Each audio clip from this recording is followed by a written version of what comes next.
All right. All right, we're going to get this meeting rolling.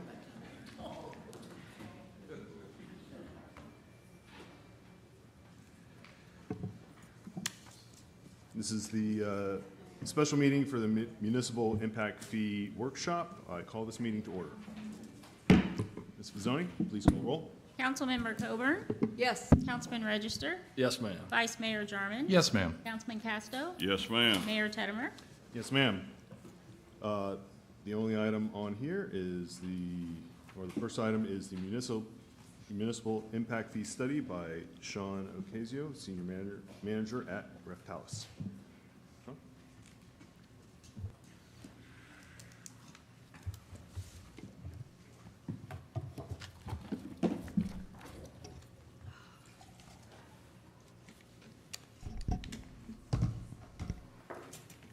Good afternoon. For the record, Sean Ocasio, Senior Manager, Reftalis Financial Consultants. Glad to be back in front of you all again so quickly, encore performance kind of thing. So just going to walk through the presentation that we spoke about in the last working session. Okay. This is about the Municipal Impact Fee Study as well as the extraordinary circumstance conditions for implementation. So just a little bit of primer. A little, please? Oh, sorry. So better? Yeah, much better. Yes, thank you. A little bit of primer on impact fees. So these are fees that are paid specifically by new growth and development. So these are fees that aren't paid by your existing residents like a tax or something like that. This is by new development and growth. And these fees are designed to recover the cost of major capital investment in various municipal facilities, infrastructure, major vehicles, things of that nature that provide service to the community, in this case with respect to police, service, fire, rescue, as well as parks and recreation and libraries.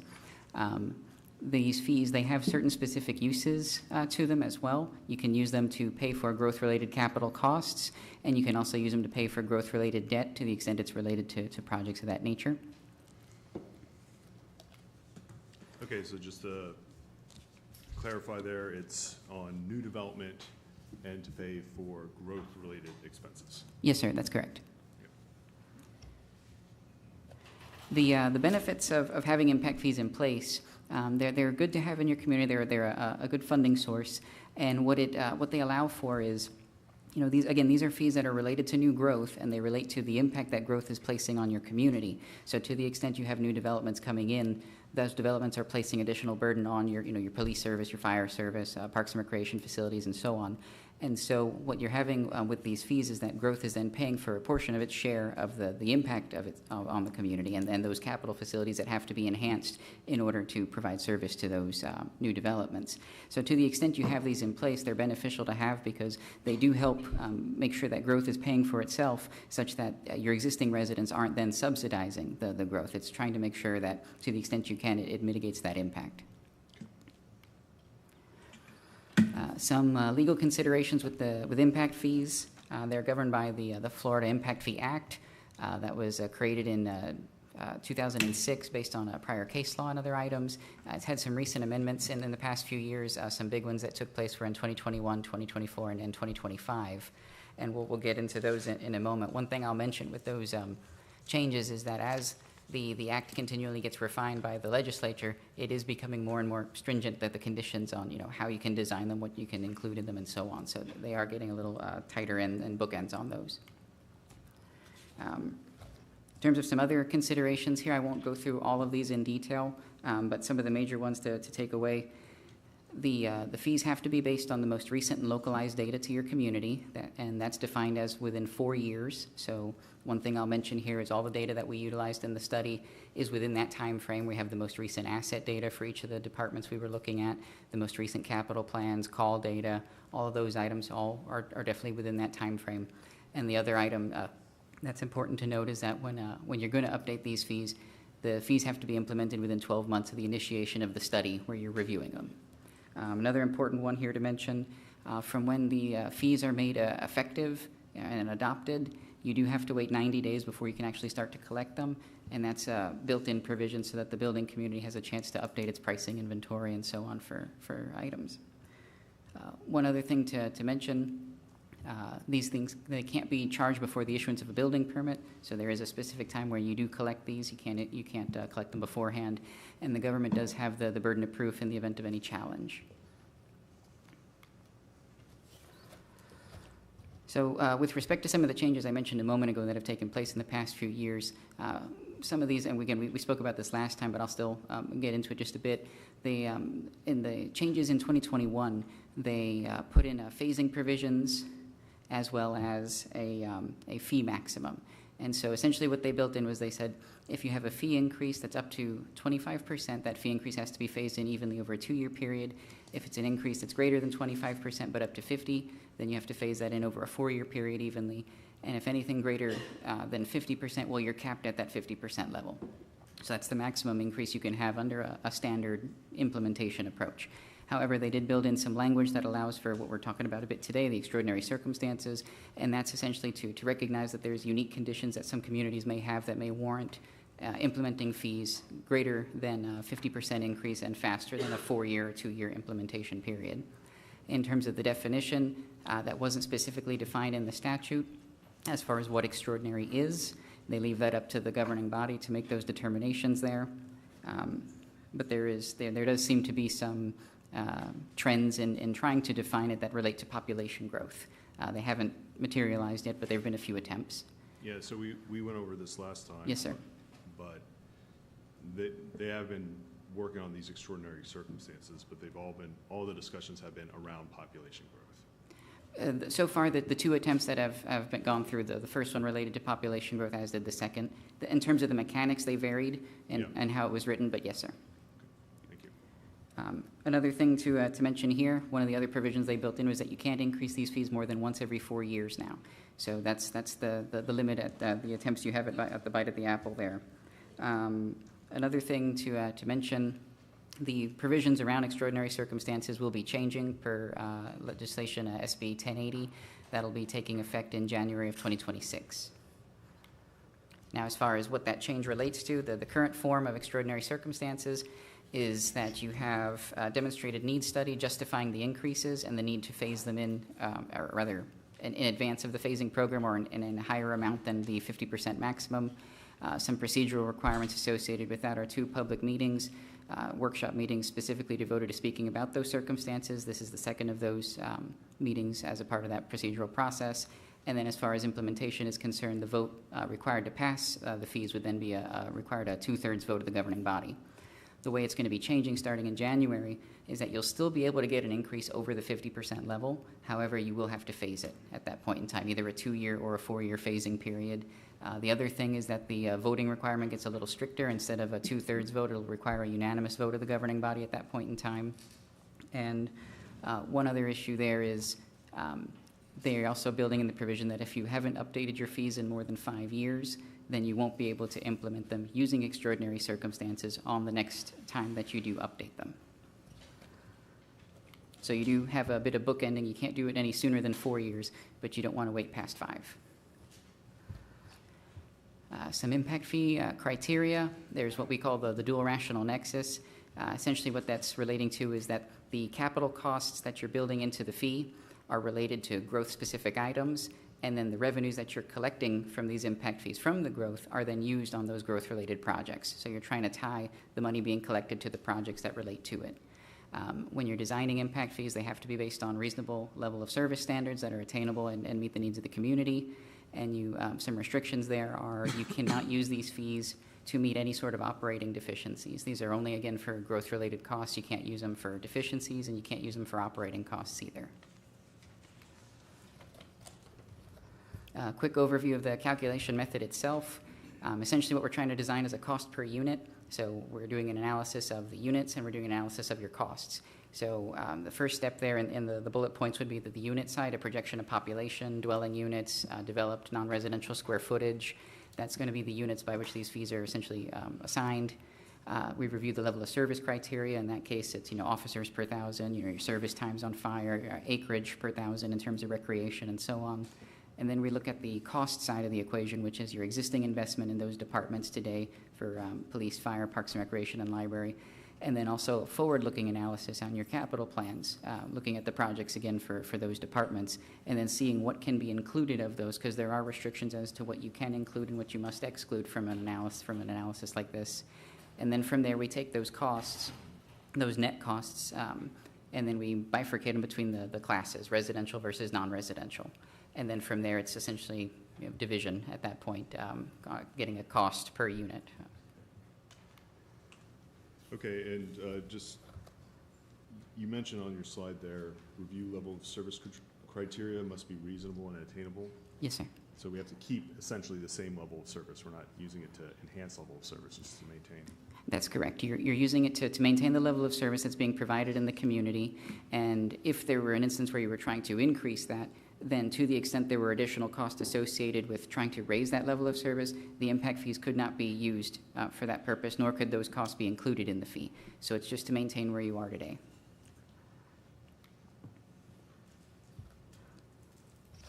One other thing to mention in terms of the calculation methodology, your current approach for non-residential non-residential square footage is essentially a one-size-fits-all on a per square footage basis. What the study is proposing here is that the non-residential fees are then broken down into a few major land use types in trying to recognize the fact that each different land use has different demand characteristics when it comes specifically to police or fire rescue service.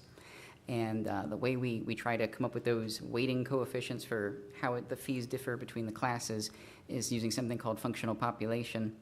And essentially, it's a method of estimation to try to ascribe where people spend their time. The idea being where people spend more time, there's more potential demand for police service or fire or EMS service, that kind of thing. So that relates to using trip generation data from the Institute of Transportation Engineers, using trip generations factors related to different land use types as a proxy for where people are and where they're going and where they're spending that time. We're also looking at your property appraiser records to weigh those factors, as well as census and other demographic information for the community to come up with that breakdown. So the first item I mentioned was the unit projection. This is what we have here on this schedule. What I'll mention is, we did a projection for 2025 through 2050. The average annual rate of growth is about 1.34%. However, we're looking a little more narrow in our scope. We're looking through 2025 through 2030. That's why I've highlighted that row on the table. That's the design period that we're looking at for the fees. What I'll mention, the growth rate there is about 1.6% per year, and historically, since 2010, you've grown at just under 4% a year, about 3.8% per year, which is very significant, especially compared to the average of the state. Okay, so this shows just to reiterate that, this shows a 1.3-ish% per year growth, whereas we've been growing since 2010, 3.8%? Yes, sir, on average. On average, so fairly substantially over this. Yes, sir. Yeah. There has been significant growth, and one of the other things I did want to mention here on the non-residential square footage side was, I was a part of the team that did the last study for the city, and one thing I could mention is that the starting point for square footage there, that 8.9 million that you see, that's higher than the endpoint that was projected in the last study, over the multi-year period of time. So non-residential has also experienced very significant growth in addition to just, population. And that's an important thing to know, because it does impact some of the weightings and the fees, which we'll get into a little bit later. So if you put that in at 3 point, whatever we've experienced in the past, technically the fees would actually go up substantially more, correct? So there's a few moving parts. By raising the population component, if you're trying to maintain the same level of service, then let's say I'll use police as the example, then you're going to try to maintain the same level of officers per thousand, which would then mean that the cost associated with those officers would also be brought into the equation as well. So it's kind of moving both dials at the same time. Would it have an impact? Yes, but it might not be quite so one-for-one as you might think. Okay. But the costs for officers cannot be paid through impact fees, correct? The operating costs, so the salary, those types of costs cannot be paid through Right. these. Yes, sir. I just want to make that clear, because when you start throwing around, officer salaries and things like that and related to impact fees, people are going to hear it can pay for officer salaries, which it cannot, so. Correct, just it wanna make cannot. that clear. Yeah, and to clarify, it's capital costs. Yes, the capital cost specific to bringing on police officers, the vehicle, any equipment associated with bringing that vehicle into service for that officer, and their allocation of facilities. So moving on into police, in terms of the level of service that's being provided by the community, if you look at your total officers, you have, total personnel for the department is about 115 FTEs, or full-time equivalents, of which 87 are sworn positions. Those are the ones that are included in the level of service calculation. The 28 administrative or support are non-sworn positions, and they're not included in the level of service. So when we look at those 87 officers as it relates to your permanent population, the level of service being provided is about 4.14 officers per 1,000 permanent residents. However, I have a note there about the average for the state, and it ranges in other communities about 2 to 2.5 officers, depending on what that community's demographics and everything are. However, the reason you all are high, you have a very high seasonal influx of visiting population that comes through and places quite significant demand. So when we account for that visiting population as a part of the total, then the level of service is about 1.12 officers per 1,000 during those peak periods. So when we're designing the fee, what we're looking at is we're looking at the total combined projection of permanent residents as well as visiting, and so the fee calculations are based on the 1.12 that you see there. Okay, so yeah, just to reiterate that, you've combined the visiting kind of rolled in the visiting population as functional permanent population. Yes, sir. So with respect to the investment in the department, existing investment in the department is about $12.6 million. That's broken into 3 major categories. The reason we break it into categories is, again, I mentioned a little while ago, there are certain costs that you can't include in the fee and some that you can. And so when we break it out into those categories, in terms of what's includable, it's vehicle and vehicle-related equipment and facilities. So of that $12.6 million, $5.3 million in vehicle and vehicle-related costs are included, and $6.1 million in major facilities are included. The general equipment type items, shorter useful life assets have to be excluded. So we've excluded that $1.2 million there. Similarly, we look at the planned future capital plan. That's about $11 million of projected costs over the forecast period. That includes vehicles, a mobile command center, a substation, and some other items. When we exclude replacement type projects and any grant-funded projects, that takes away from that amount about $5.8 million, and then 1.9. The reason you exclude grants, you can't charge someone for something that didn't cost you anything, so you have to net that out. And then any replacement projects are also netted out because, again, we're trying to do growth-related projects and upgrades and enhancements, not any like-kind replacements. When we look at the net investment that you have today and then the planned net future investment, that's a total cost of about $14.6 million. When we take that on a per-officer basis, that's an average cost of about just under $135,000 per officer. Begin our design window, we're looking through 2030, so that would be a total, if you were to maintain the level of service that you have through 2030, then that would be about 95 officers, so the net cost being recognized in the fee calculation would then be the $12.8 million, which is the 135 times the 95. Okay, and that's vehicle, but also their portion of any major facilities. Yes, sir. We used to be able to include equipment, and as a part of the fee calculation, that's usually, it used to be around $10,000 to $15,000 per officer that could be included in these fee analyses. And actually, in the prior analysis, they were a component of the cost that were included. However, again, with the legislative changes that they've made in the past 5 years, that's one of the things that got pushed out of the fees. Okay, and the time period is up to 2030? Yes, sir. So when we're looking at the fees, your current fee today per residential dwelling unit is $144. The proposed fee would be $194 per dwelling unit. When we look at the non-residential fees, I'll talk about them on a per 1,000 square foot basis. That's $880 currently. That would be changing, and you'll see on the slide here those land use categories we talked about, breaking it out into retail and food services, office building, hotel, motel, institutional, and industrial and warehousing. And for the most part, those are applied similarly to your current method on a square foot or per 1,000 square foot basis, with the exception of hotel motel, that would be applied on a per room basis. The fees then would be $26 per 1,000 square feet, $47 for institutional, $203 per room for hotel motel, $220 for office building per 1,000 square feet, and $628 per 1,000 square feet for retail and food services. Okay, and a residential dwelling unit, that's a whole house? Yes, it would be a whole house or apartment or something, dwelling unit. Apartment, yeah. It's a condo. Yeah, falls into that as essentially a well? full dwelling unit. Okay.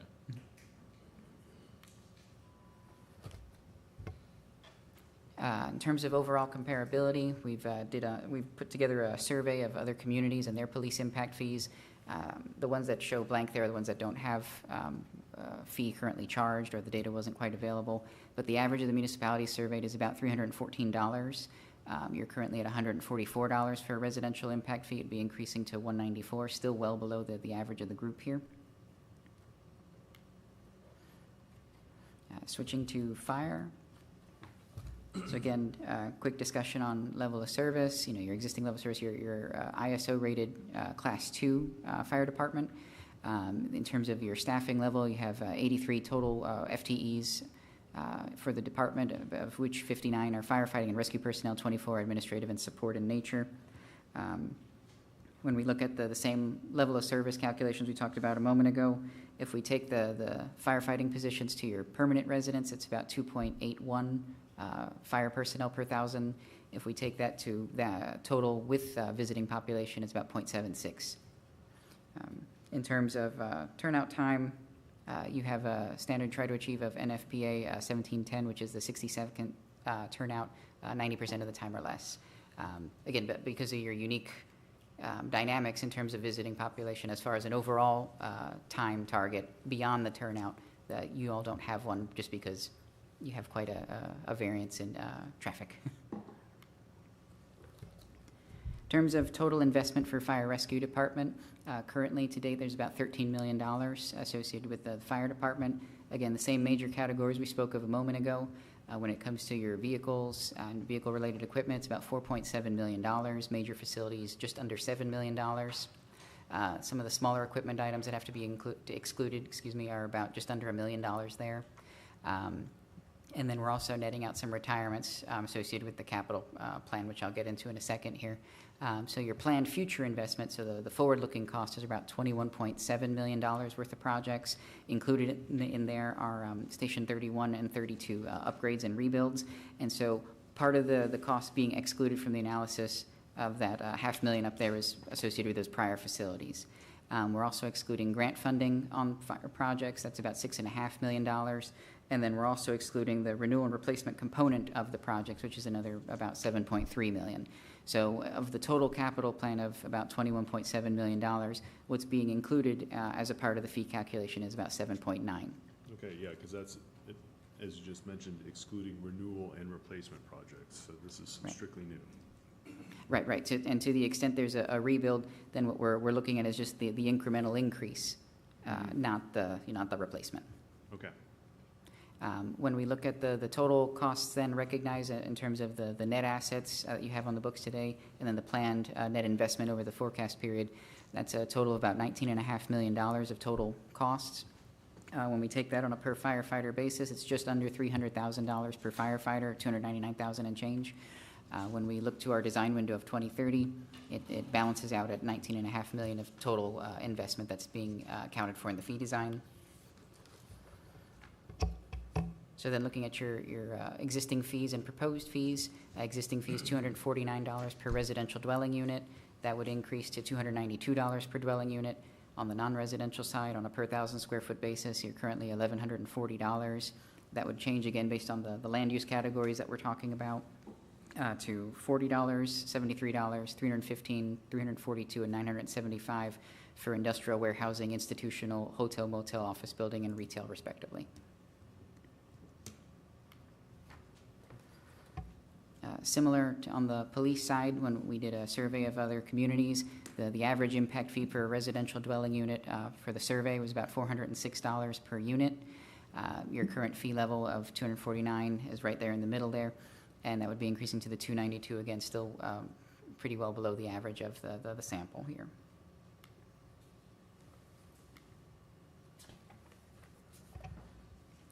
So switching to Parks and Recreation. In terms of your level of service, this one, instead of being officers per 1,000, this one's on an acreage basis, so acres per 1,000. Your existing level of service is 5 acres per 1,000, and that's what you target. You have a total acreage of, over 3,000 total acres of parks and open space. That's spread across, 8 different locations. You have ball fields, you have parks, nature trails. It's quite a robust offering that the city offers here. And it's well above the 5 acres per thousand threshold that you have in your comp plan. In terms of existing and planned future investment, same idea here. Current investment in the department is about $50.4 million. When we break it into our categories, there's about $2 million of general equipment type shorter-lived assets that have to be excluded. And the major facilities, about $48.4 million are included there. And then we net out from that grants that have been received for the funding of those assets. That's about $2.7 million that's excluded from the calculation. So the net amount that's being included of your existing investment is about $45.7 million. When we then look forward, you have a planned capital program of $25.4 million with some significant projects in there. Similarly, we looked at what can be included and what's excluded. And then there's grant funding that's coming out of that, about $7 million that's netted out, as well as almost $3 million of R&R, renew and replacement type projects. So when we look there, about $15.6 million of that $25.4 is includable in the fee analysis. So total costs that we're looking at, existing and future investment, are about $61.3 million.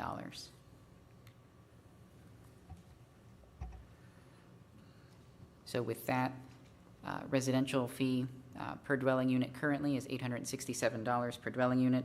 That would increase to $1,258 per dwelling unit. And your public lodging recreation impact fee would go from $634 per unit to $898 per unit.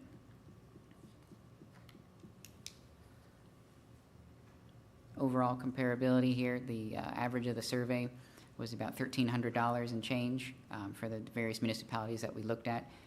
Your fee, even at the proposed level, would be just under the average of the survey here, going from the $867 to the $1,258.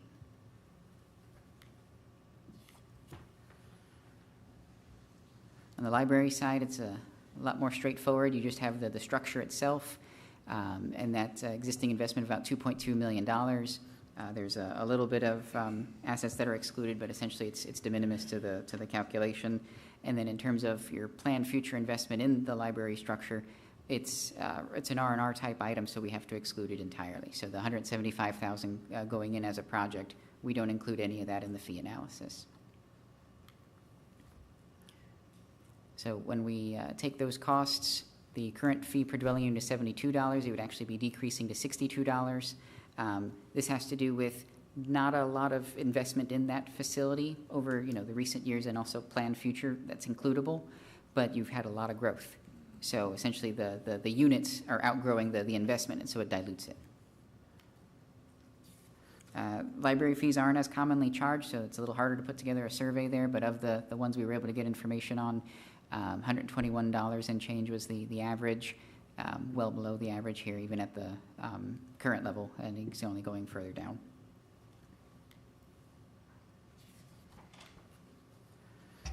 So just as a roll-up of the fee proposals, what you'll see here is for police, fire, rescue, parks and recreation, and library, you'll see your existing fee on a per dwelling unit basis. You see the proposed fee on a per dwelling unit basis, the dollar change, and then the percentage change. The percentage ranges, the high being parks and recreation, a 45% increase, fire at 17%, police at 35%, or about $391, $43, and $50 in that order. Then library is a decrease of $10 per unit, or about 14%.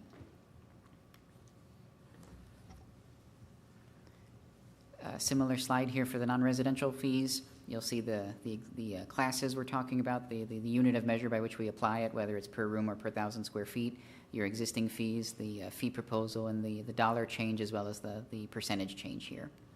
You'll notice the bulk of these, they're all decreasing except for public lodging here.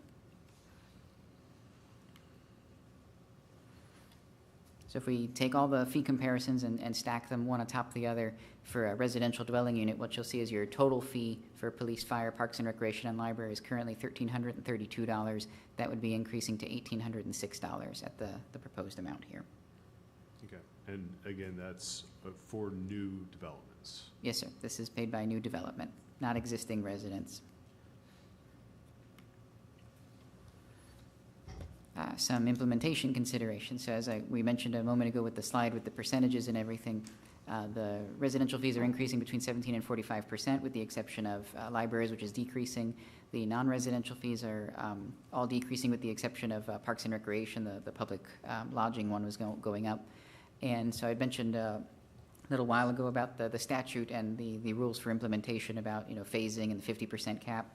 None of these are exceeding that 50% level here, but there's still the phasing requirement issue. And so in terms of overall implementation, you can either implement through the standard approach like we talked about, which would be phasing, and it would be unique to each feed because of the percentage increases, either 2 to 4 year period, and the decreases can be implemented immediately. The thing here is that, again, by not having the full fee amounts in place, it is placing a slight burden on the community to subsidize those costs until the fee phases up to the full level. So in those interim years, you wouldn't be fully recovering as much as you could be, and that would have to come out of other sources. Okay, yeah, but the decreases would be in this option, decreases would go immediately, but then we'd be lagging behind. Should we phase this out over a few years, the increases? Right. The So there would statute be has the Community subsidy of growth, yes. yeah. The alternative is then pursuing the implementation through extraordinary circumstances, which is the staff recommended approach here. This would have the increases implemented in one single adjustment, going through the procedural requirement, again, which is the 2 meetings of which this is the second discussion on it. And then I have on the next slides here the conditions for the extraordinary circumstance. So again, like we talked about a little while ago, there's been very high population growth for the community. In terms of permanent population, it's increased by almost 9,000 residents since 2010, which was an average about 3.8% per year, like we talked about. Just in comparison to the average of the state, it's more than double that. You've also had very significant increase in the daily visiting population as well. When we look back at the data we had in the last study back in 2015, average day visitors about 30,000, and now you're pushing 55 on a high day. So it's a significant increase there, and that's projected to continue to grow at about 1.5% to 2% through 2030 on an annual basis. So you've had significant growth historically. You're still planning material growth in the future, and it's that growth that's creating the demand for the investment in your police and fire and parks and recreation and so on. And that demand impacting it in terms of additional police substations, fire station upgrades and expansions, park expansions and improvements, that sort of thing. Yeah, I think everyone can attest that the growth here has been extraordinary. Absolutely. The other condition has to do with significant increases in asset acquisition and construction costs. So, just some examples. Police vehicles are approximately 85,000 when you include all the service-related equipment to bring that vehicle into full use. In the prior analysis, 5+ years ago, that cost was about 40,000 to 50,000. So very significant cost just to keep up with bringing new police cars on. That it's very different than the trend that we've experienced, in the prior years. So, maybe averaging, 3%, 4% a year. Now we're seeing cost increases, at least of the past 5 years, ranging from 7% to 8% per year, which is very material. Similarly, on the fire truck side, the one specifically, the ladder truck, in the previously that would cost about $1 million, a little under $1 million. We have ladder truck in the plan right now that's going to be about $2 million, and that's just a difference of, again, about 6 years. And so when you included these costs in the plan, it's marked to the current price, or is that indexed to an inflation index? So when we look at the costs, if it's on the capital plan side, so anything new, that's going to be at the planned amounts. So that would be at the full current estimate of what those costs are going to be. Anything from the historical investment side, we're leaving it at historical costs. We're not grossing that up for any replacement value. Okay. Just to note, construction materials index has gone up about 40% since 2019. That's just the material cost to construct facilities. That's not even including the labor and other costs or demand factors as a part of that. So there's been very significant cost increases, again, for police vehicles, fire vehicles, construction of facilities, and so on.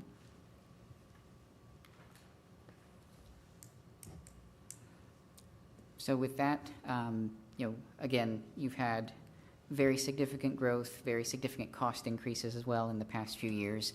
And the growth is what's driving your need to invest in additional facilities and equipment and so on. And so we recommend that the city adopt the proposed impact fees. You're approaching it through the extraordinary circumstance provision procedural approach. We would recommend that you maintain compliance with the impact fee requirements, update the fees in 4 years, that you have the 90-day grace period from when they're adopted before you actually start to collect them and so on.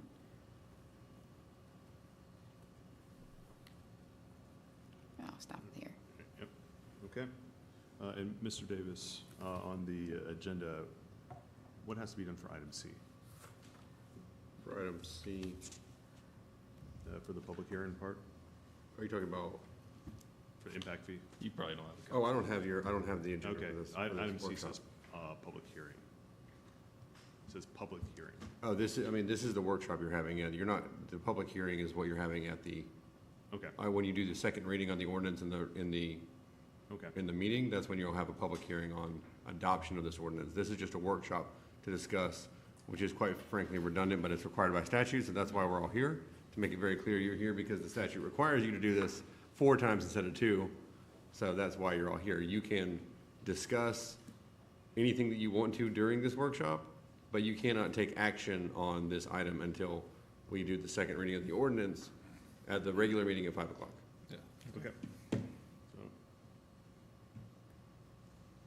we can do most of the discussion at the regular hearing, especially Yeah, if I'm we're hearing good. public comment, unless you had any questions about the wanted to do discussion about the presentation. I think I can almost give this presentation. We might challenge you on that. Yeah, Great job. All right. Nick. yeah. Appreciate Okay. Thank you, Sean. We're good. Thank you, Mr. Alfonso. Thank you. Okay. Council discussion, continue the discussion in the public hearing, Works for in the me. regular meeting. All right, All right. this workshop is adjourned. Stuart, can I ask a question? Isn't the workshop for public input to discuss this